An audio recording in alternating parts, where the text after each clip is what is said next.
Hello नमस्कार दोस्तों, स्वागत है आपका अपने यूट्यूब चैनल पे। दोस्तों, ये पर्यावरण और सामाजिक अध्ययन का आज दूसरा चैप्टर है, भारत का भूगोल। दोस्तों, आज हम भारत के भूगोल के बारे में जितने भी इम्पोर्टेंट क्वेश्चन हैं वो सभी पढ़ेंगे।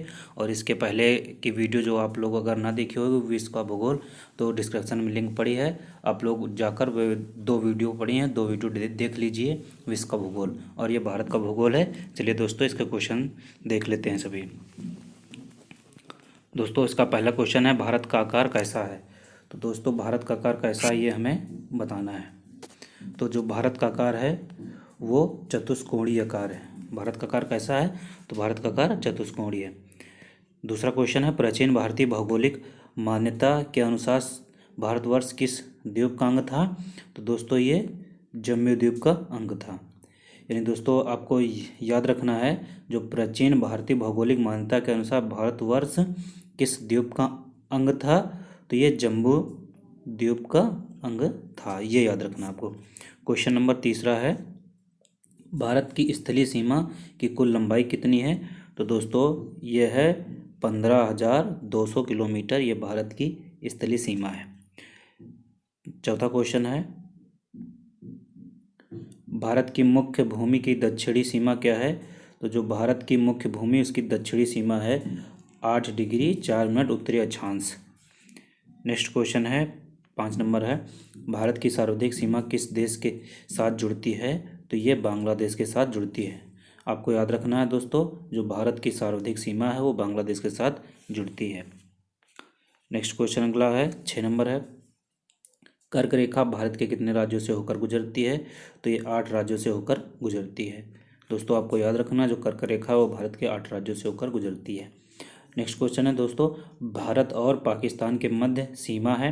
तो दोस्तों, जो भारत और पाकिस्तान के मध्य जो सीमा है उसे क्या कहते हैं, रेड क्लिफ रेखा कहते हैं, ये आपको याद रखना है। दोस्तों, 8 नंबर क्वेश्चन है आपका, भारत का भौगोलिक क्षेत्रफल विश्व के कुल भौगोलिक क्षेत्रफल का कितना प्रतिशत है। तो दोस्तों, ये 2.4% है।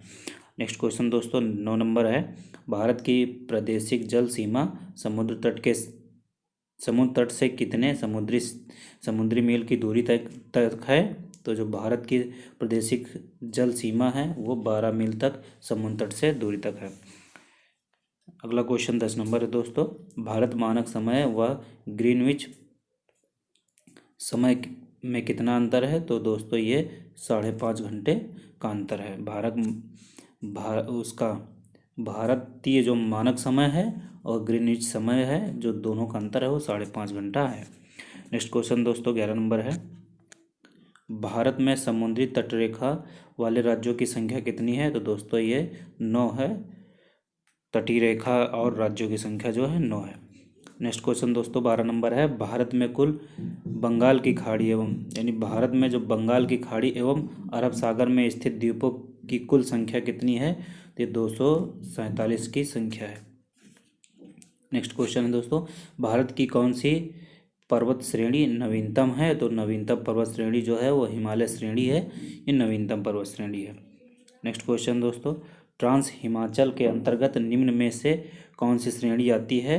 तो जो ट्रांस हिमाचल के अंतर्गत ये आती है जास्कर और काराकोरम और लद्दाख के तीनों श्रेणी, यानी जो तीनों श्रेणियाँ जो हैं वो ट्रांस हिमाचल के अंतर्गत आती हैं।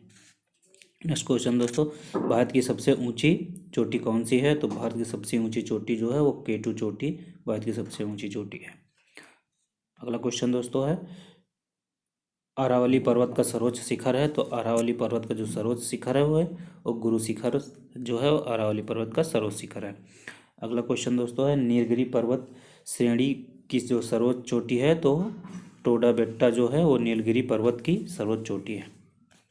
अगला क्वेश्चन दोस्तों है, काली और तीस्ता नदियों के बीच हिमालय का कौन सा प्रादेशिक विभाग स्थित है। तो ये नेपाल हिमालय जो है इन दोनों नदियों के बीच स्थित है।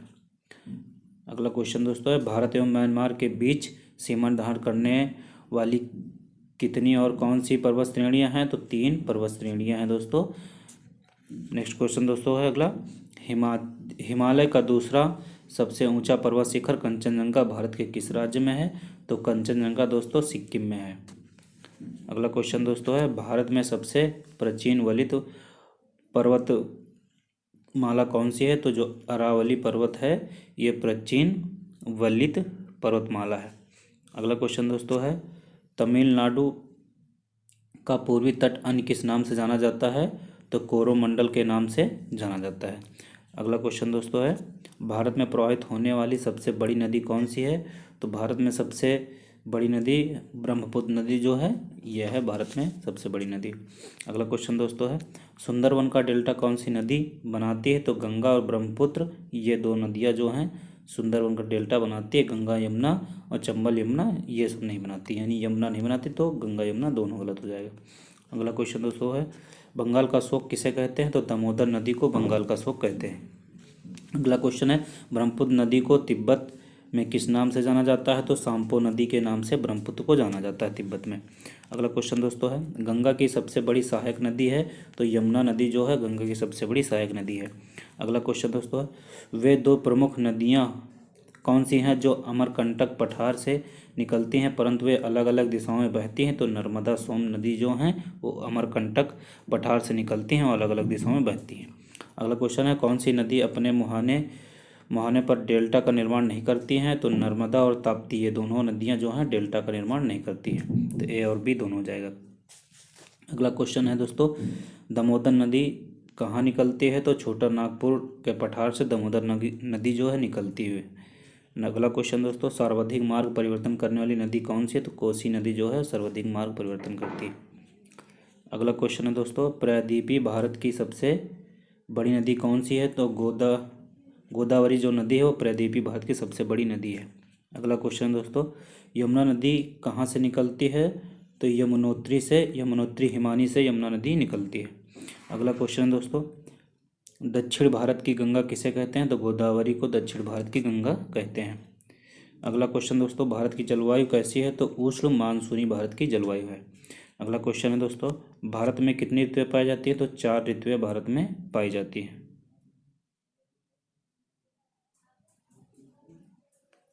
अगला क्वेश्चन दोस्तों, भारत में अधिकांश वर्षा किस मानसून से होते हैं? तो दक्षिण पश्चिमी से अधिकांश वर्षा होते हैं। अगला क्वेश्चन दोस्तों, भारतीय मानसून शब्द का प्रयोग सबसे पहले किस अरब विद्वान द्वारा किया गया था? तो अलमसूदी द्वारा किया गया था। अगला क्वेश्चन दोस्तों, दक्षिण पश्चिमी मानसून किस राज्य में और कब प्रवेश करते हैं? तो केरल में करते हैं और जून के महीने में करते हैं। अगला क्वेश्चन दोस्तों, भारत में कितनी औसत वर्षा होती है? तो 118 सेंटीमीटर औसत वर्षा होती है। अगला क्वेश्चन दोस्तों, भारत में पश्चिमी भाग में शीतकाल में किसके द्वारा वर्षा होती है? तो पश्चिमी विक्षोभ के द्वारा ठंडियों में जो वर्षा होती है वो पश्चिमी विक्षोभ के द्वारा वर्षा होती है। दोस्तों इस वीडियो में टोटल 41 क्वेश्चन थे और इसके नेक्स्ट पार्ट में इसके आगे वाले क्वेश्चन आएंगे दोस्तों। तब तक के लिए चैनल सब्सक्राइब कर लेना और बेल आइकन को दबा लेना। मिलते हैं नेक्स्ट वीडियो में। थैंक यू दोस्तों।